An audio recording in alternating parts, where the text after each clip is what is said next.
recognition is a big part of pride. Between children, one kid, the father comes and says, I love you, I'm so proud of you. What's going on with the other kid? Hey son, why don't you wash my car? You do a good job. The other kid doesn't want to wash the car. He'd rather watch TV. But he's still upset that dad didn't ask me to wash the car because he doesn't think I'm qualified. Even if he did ask me, I would have said, no, Abba, I gotta play a game. But the fact that he didn't ask me, it bothers me. You understand? There's this desire for what? Recognition. And Iblis seems to want a lot of recognition from who? From Allah Azza wa Jal.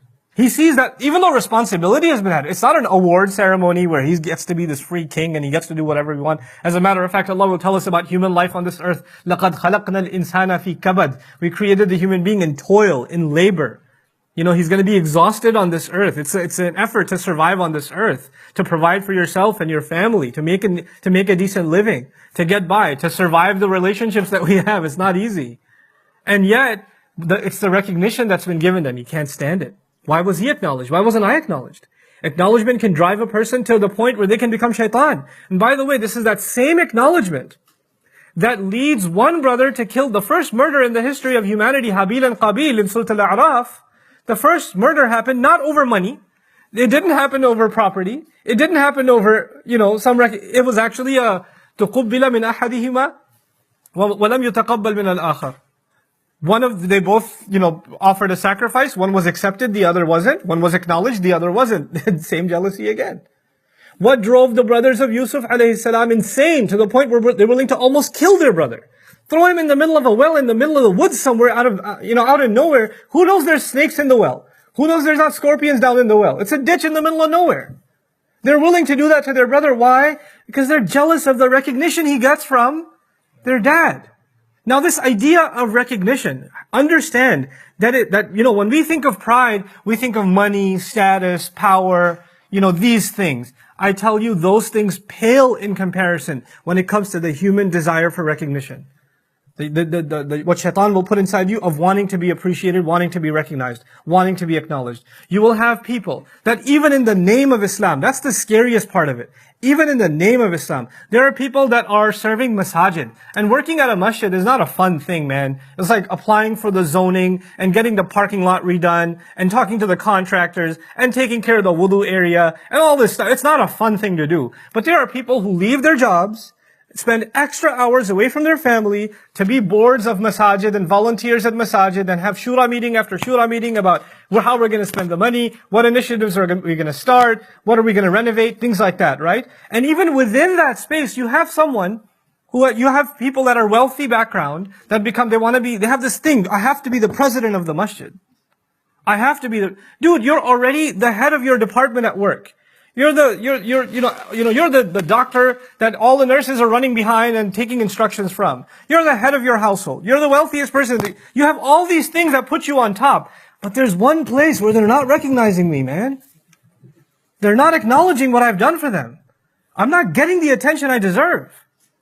I need to be declared, supreme ruler of the masjid. Even in the masjid is a place, وَأَنَّ الْمَسَاجِدَ لِلَّهِ فَلَا تَدْعُوا مَعَ اللَّهِ أَحَدًا. I'm not picking on doctors, by the way, sorry. I just had, bad experiences in life, and I'm venting. But I'm saying it could be anybody. It could be anybody. It could be like somebody who doesn't even have a career. But when they come into the masjid, it becomes about recognition. It becomes about the voting and the elections and who are you going to vote for. And then this guy got up and the other guy, and there's all this it's like Republican versus Democrat situation inside the masjid. Why? Over what? What are you winning? What are you winning? But this idea that people will recognize my contribution somewhere in the back of his head, that is actually istikbar, wanting greatness, wanting to be considered great, wanting that people will think of you as great, putting that on your badge, even though it gives you no physical benefit. There's no material benefit or gain that comes from it. But it's a disease that can hit people in the material realm. You'll find this pride thing. It affects every circle of humanity, every engagement of humanity. The pride affects families, inside of a family. There could be like a husband who constantly wants to be recognized and praised for what he does. and he gets angry all the time. You people don't even appreciate what I do for you. When was the last time you even thanked me for what I've done? And he's just constantly, he's on this high of him. He's like Fir'aun inside a one-bedroom apartment. You know? He needs to be declared, Ana Rabbukumul A'la, in that little world of his. There could be you're in a department, there's like 5, 6 people that work together. There are guys that have like jobs you wouldn't even do unless you're desperate. There are guys that work in the sanitation department, and one guy drives the truck, one guy hangs in the back and picks up the trash cans or whatever, right? And the guy that's driving the truck is like, yeah, I'm the driver. Like, in that little world, he's Fir'aun. He's got istikbar. I got recognized, you know? These are the kinds of things this, like, ego contest happens inside the office, inside your department, within your teams, between teams. Then it extends even, you know, so it happens in the world of business, it happens inside of families, of course it happens between siblings. There's sibling rivalry. And as a matter of fact, that's one of the most dangerous kinds of ego rivalry there is. That is why, after the first fall, the major sin of Adam alayhi salam in Jannah, which was the eating of the tree, after that, the next sin that is recorded in human history is the rivalry between siblings. That's the next sin of humanity. That's the first murder in the history of humanity. And that all of it results in jealousy. Somebody thinks of, oh, dad, he gives him all the attention. Oh, he thinks he's better than me. Or just because he's taller. Just because he went to that school. Just because he got better grades.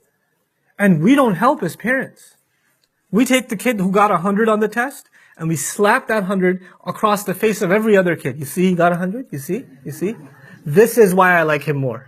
This is why. You know? He's better looking and he's smarter. What have you done? And this short middle brother or sister, they're just constantly. Just the thought of their sibling burns them. You know, it just burns them. And then you wonder why they fight so viciously. Why would you just take your brother's toy and break it? Not even play with it. Just break it and then watch him squirm. Why would you do that? And the parents come and yell. Why are you breaking his toy? You're always doing these things. Yeah, that's exactly why. Because you love him so much more, right? You love him. You love this toy more than you love me. And then, from childhood, this is istighfar. This is something shaitan instills inside humanity. This is what destroyed him. This is what destroyed him. So he wants to make sure we have it.